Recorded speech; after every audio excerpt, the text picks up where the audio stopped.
Selamat berjumpa kembali dalam layanan audio Sahabat Seperjalanan. Hari ini adalah hari Kamis 8 Januari 2026. Tema renungan saat teduh kita dengan judul Kemarahan yang Menyelamatkan. Firman Tuhan terambil dalam Yeremia 1 ayat 11 sampai dengan ke-15. Sesudah itu firman Tuhan datang kepadaku. Bunyinya, apakah yang kau lihat, hai Yeremia? Jawabku, aku melihat sebatang dahan pohon badam. Lalu firman Tuhan kepadaku, baik penglihatanmu, sebab aku siap sedia melaksanakan firman-Ku.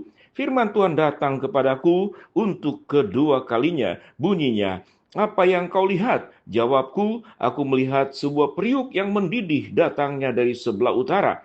Lalu firman Tuhan kepadaku, dari utara akan mengamuk malapetaka, menimpa segala penduduk negeri ini.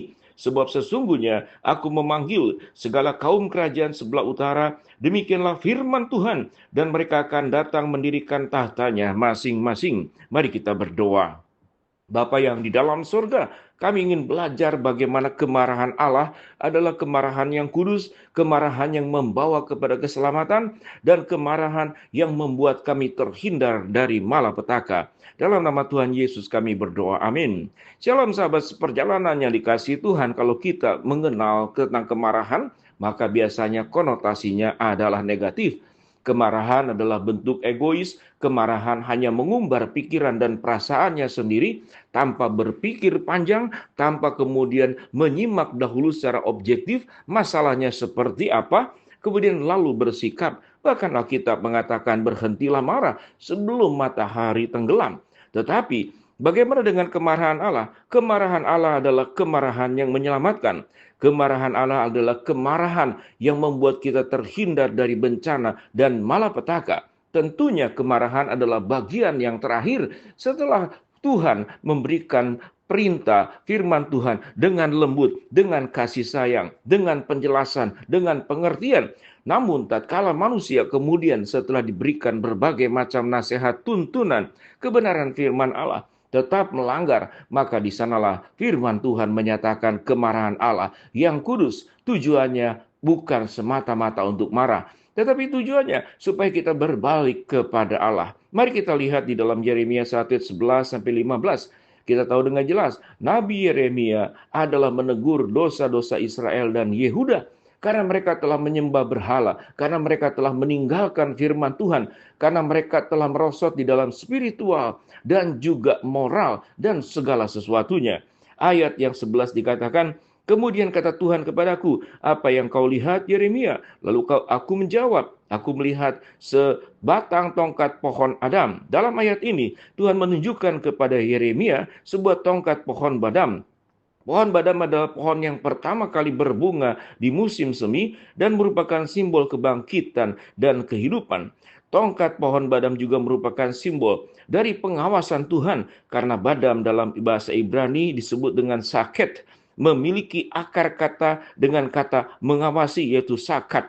Artinya Tuhan memberikan pengawasan lewat pohon badam ini. Mengapa Tuhan mengawasi? Seperti orang tua yang mengawasi anak-anak kalau sedang bermain dalam keadaan bahaya, maka dia akan diawasi. Tujuan pengawasan Tuhan bukan untuk mengendalikan supaya kita seperti robot hanya tunduk dan taat saja.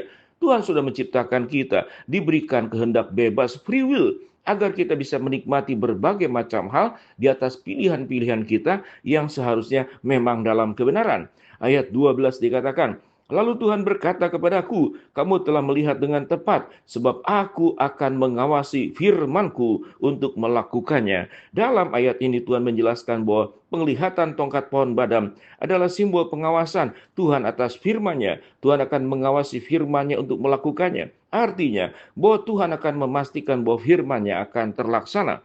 Dalam ayat 13, kemudian kata Tuhan kepadaku untuk kedua kalinya, apa yang kau lihat? Lalu aku menjawab, aku melihat sebuah periuk yang mendidih dan mulutnya menghadap ke utara. Dalam ayat ini, Tuhan menunjukkan kepada Yeremia sebuah periuk yang mendidih yang merupakan simbol dari kemarahan Tuhan.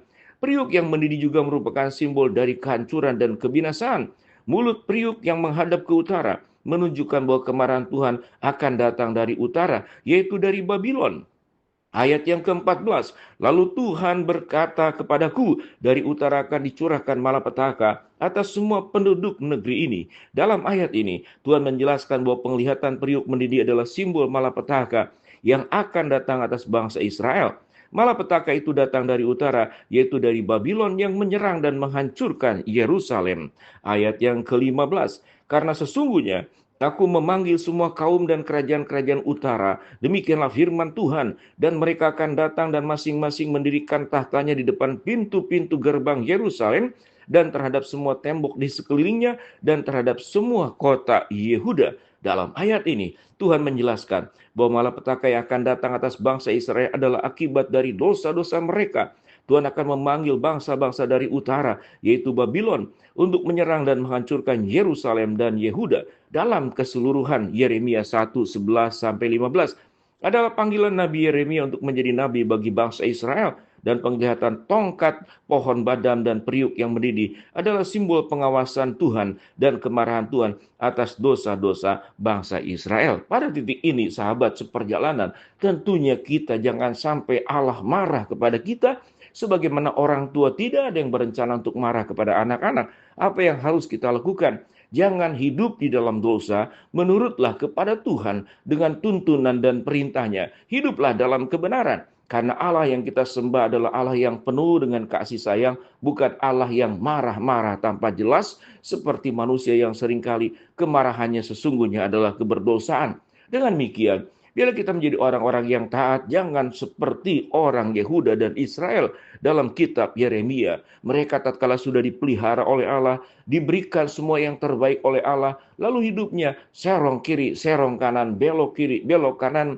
Apa yang diperintahkan Allah yang harus ditaati justru dilanggar, dan apa yang harusnya tidak boleh dilakukan justru dilakukan. Biarlah kita boleh terus belajar di dalam awal-awal tahun baru ini. Kita bertekad tidak hanya meminta berkat, tidak hanya meminta kelancaran, tidak hanya meminta kesehatan, tidak hanya meminta kesuksesan, tidak hanya meminta kemajuan, tapi berdoalah, ya Tuhan, supaya aku jangan sampai terkena kemarahan Allah, seperti periuk yang mendidih, yang tertumpah kepada kami semua, dan kemudian mengirim bangsa-bangsa dari utara, Babylon, ataupun dalam hidup setiap kita masing-masing, kita bisa mengalami berbagai macam problem masalah, supaya kita kembali dan diingatkan untuk setia kepada Tuhan.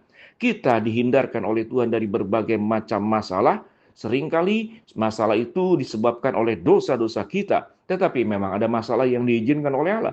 Tetapi janganlah kita menghadapi masalah problem hidup karena dosa-dosa kita, dan Tuhan izinkan berbagai macam problem. Satu bentuk kemarahan Allah untuk memukul kita, untuk membuat kita kembali dari jalan yang salah. Pada prinsipnya Tuhan tidak pernah memakai tongkat untuk memukul kita, tetapi selalu mengulurkan tangan memeluk kita dengan kasih sayang. Tetapi kalau kemudian kita berjalan terus-menerus dan kita tidak ingat kepada teguran Tuhan dan melawan Tuhan berkali-kali, jangan-jangan Tuhan bisa marah menumpahkan isi daripada periuk yang mendidih dan memukul kita dengan tongkat dari pohon badam. Biarlah kita menjadi orang yang taat dan setia, jangan sampai Allah marah kepada kita. Kita berdoa. Bapa dalam surga, terima kasih buat kebenaran firman Allah yang kami pelajari. Hamba-Mu berdoa buat sahabat seperjalanan yang sakit, Tuhan jamah sembuhkan, yang menghadapi masalah, Tuhan bukakan jalan. Dan biarlah apa yang kami harapkan dan doakan, Tuhan mengabulkan sesuai dengan waktu rencana Tuhan yang terbaik. Di dalam nama Tuhan Yesus kami berdoa. Amin. Shalom. Tuhan memberkati kita semua.